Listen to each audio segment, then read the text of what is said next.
The Clippers held media day on Sunday. Paul George told NBA TV that he thinks that he and Kawhi are the best duo in the NBA. Well, you know, there's another duo in Staples Center that might argue with that. So today, who is the best duo in the league right now? I will say that they are the best two-way duo in the NBA, but not necessarily the best duo in the NBA, because I can't even, like, in the same city, AD and LeBron, like, if they're playing to their potential, that can be unstoppable. But, like, two-way duos, absolutely the best.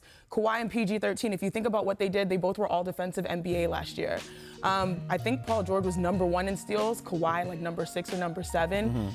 These guys are just forces to be reckoned with on both ends of the court.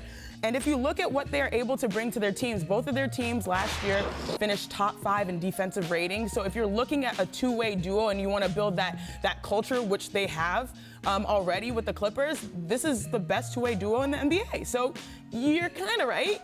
You're kind of right. Okay, Kevin? Yeah, I mean, it's really hard to poke any holes in it, right? I mean, they're both really good shooters. You could say, oh, what about the championship pedigree? Well, you know, Kawhi's got 2. I know LeBron has 3. I mean, LeBron and AD is the other answer. I mean, I think the criteria is, can you say that each of these two players is a top 5 player? And you can really only do that, I think, right now with the Laker duo and the Clipper duo. I mean, Houston, I'm just not there anymore with Russ, right?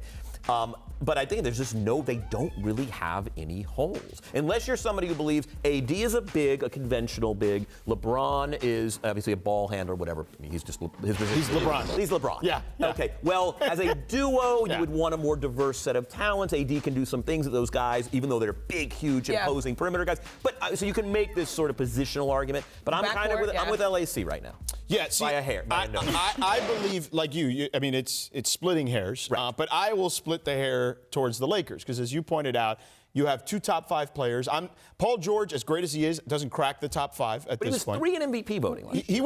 He was excellent last year. #2 in scoring, 28 points per game behind James Harden. I understand, but if we're starting a franchise, starting a franchise, how many players are you picking before Paul George? You're picking more than 5, is my guess. Okay. Right. So I think that. And I think AD is one of those players. So when you have 2 top 5 players, just by default, I'm going with the Lakers in that particular situation. I think intelligent people can disagree on these. Yeah, sure, absolutely. And here's the other thing.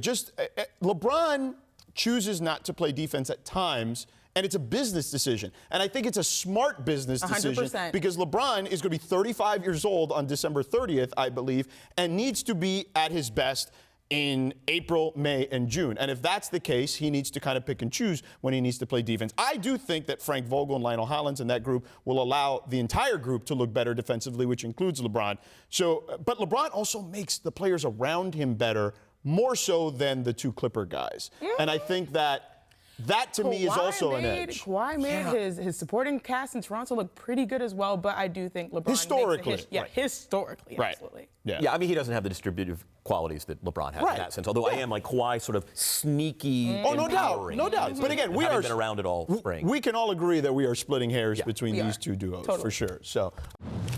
Thanks for watching ESPN on YouTube. For more sports highlights and analysis, be sure to download the ESPN app. And for live streaming sports and premium content, subscribe to ESPN+.